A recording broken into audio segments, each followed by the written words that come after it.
Le thème national est innover et agir localement face aux crises urbaines pour une gestion durable et participative en faveur du développement du Cameroun.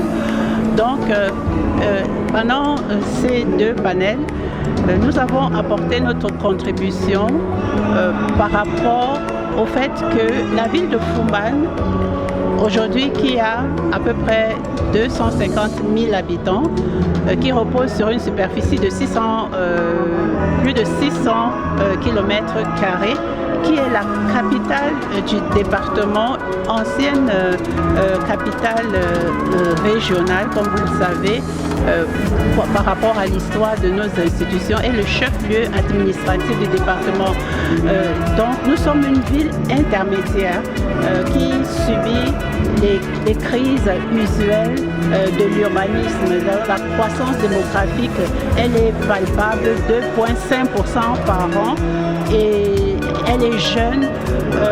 Nous avons une topographie particulière dans les grasses-files, les glissements de terrain. Aujourd'hui, avec le changement climatique, on subit des inondations aussi et une déforestation drastique. L'exode rural continue, malheureusement, avec ceci de notable que la ville de Foumban a un document de planification qui est son plan d'occupation de sol. Je l'ai expliqué, pour l'avoir, ça n'a pas été facile, mais c'est important pour toutes les villes d'avoir un document qui vous permet de vous projeter. En l'occurrence, nous projetons jusqu'en 2035 au niveau de ce qu'il nous faut par rapport aux infrastructures publiques. Et quand on parle d'infrastructures publiques, il y a les infrastructures civiques, administratives, socio-collectives, les bâtiments administratifs, la justice, la préfecture, la poste, la prison, c'est un bâtiment public, avec les parcs, les espaces d'appropriation collective, et donc bien sûr les marchés, les sources où les populations se ravitaillent en eau, et là où les enfants vont à l'école, là où les jeunes vont au lycée et à l'université. Donc tous les routes, quelles sont les routes, la gestion de la voirie, les déchets ménagers.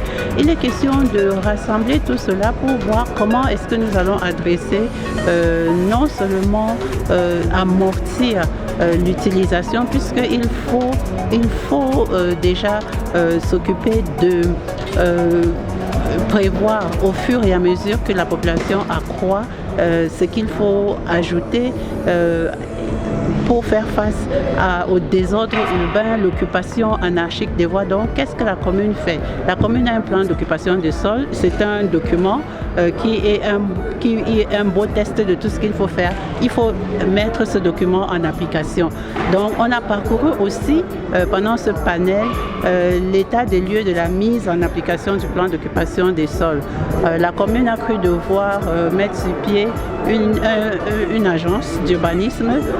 Nous avons cru devoir entreprendre la construction d'une gare routière pour solutionner le problème de la mobilité. Les logements municipaux sont finalisés aujourd'hui à Foumban dans un espace où il y a prévu plus de 10 000 lotissements qui vont être octroyés aux populations, parce que il y a évidemment, comme dans toutes les villes, une crise foncière. Donc les cimetières participent, les cimetières municipaux doivent participer à cette préoccupation, parce que c'est des espaces dont les populations ont besoin.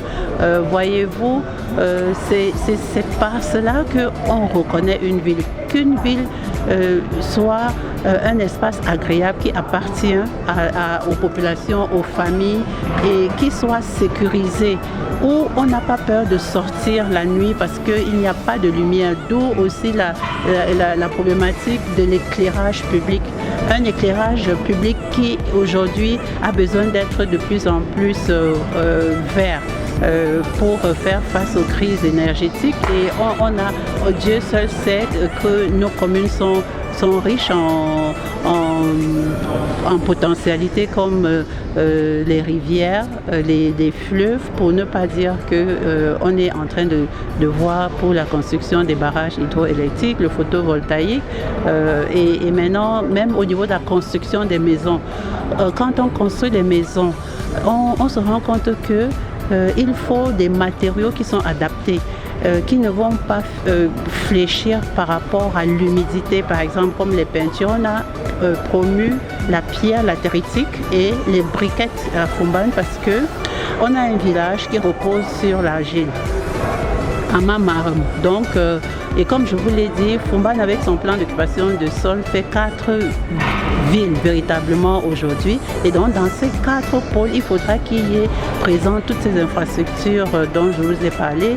Les toilettes publiques par exemple ne doivent pas manquer non plus parce que ça fait partie des besoins essentiels des populations. Et on devrait voir par rapport au vidange des eaux usées. Et c'est pour ça que c'est toujours bien de comprendre les problématiques en fonction des spécificités. La ville de Foumban, c'est la capitale culturelle du Cameroun. On l'appelle la cité des arts. Donc le tourisme est une orientation, une voie vers laquelle les recettes, parce qu'avec la décentralisation, il faut les recettes propres pour que les villes puissent en sortir. Pour avoir des recettes propres, il y a des techniques. Maintenant, on parle de la digitalisation. Il faut un personnel, il faut des équipements, il faut vraiment un accompagnement et une coordination, une communication de tous les acteurs locaux, les administrations, les services déconcentrés, les autorités de la société civile, religieuse, traditionnelle, les municipalités, les élus. Nous tous, on doit vraiment être comme une famille. Et au niveau du conseil régional, le conseil régional doit se préoccuper de faire ressortir les préoccupations qui lui viennent des communes, des collectivités territoriales décentralisées au niveau des communes pour pouvoir les adresser pour accompagnement comme il se doit. Donc, c'est ça une ville. Une ville, elle existe parce qu'elle a une âme, comme j'étais en train de le dire. Déjà, la production, comme tout ce qui est dans le processus de développement, n'est durable que si elle est d'abord adressée aux populations locales. C'est vraiment la logique de la décentralisation. C'est ramener le pouvoir au niveau local. Et le pouvoir est pour rendre les populations heureuses et vertueuses, donc les populations de la localité. C'est dire qu'une ville devrait se suffire à elle-même. Les enfants ne devraient pas sortir pour aller à Douala ou à Yaoundé pour chercher à travailler dans un café, parce que dans la ville d'origine, elle devrait avoir le café, des emplois à profusion.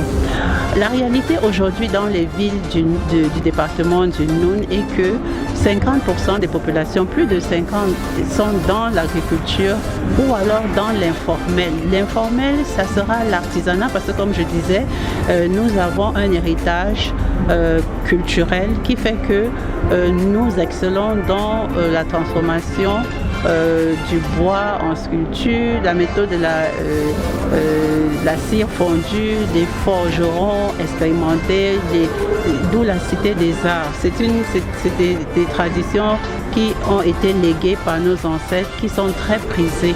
Donc, production, on aimerait bien passer au secondaire et au tertiaire, donc dans la transformation. Et cette transformation, si elle est appliquée aux villes, à chacune des villes, puis au département, elle va servir la région, elle va servir l'État du Cameroun.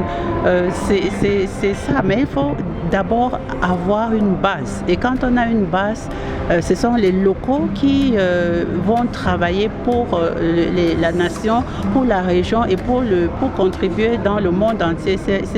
L'essentiel, c'est que nous puissions mettre sur pied les outils de transformation dont on parle et pour pouvoir exporter à l'extérieur et exporter ce que nous on produit.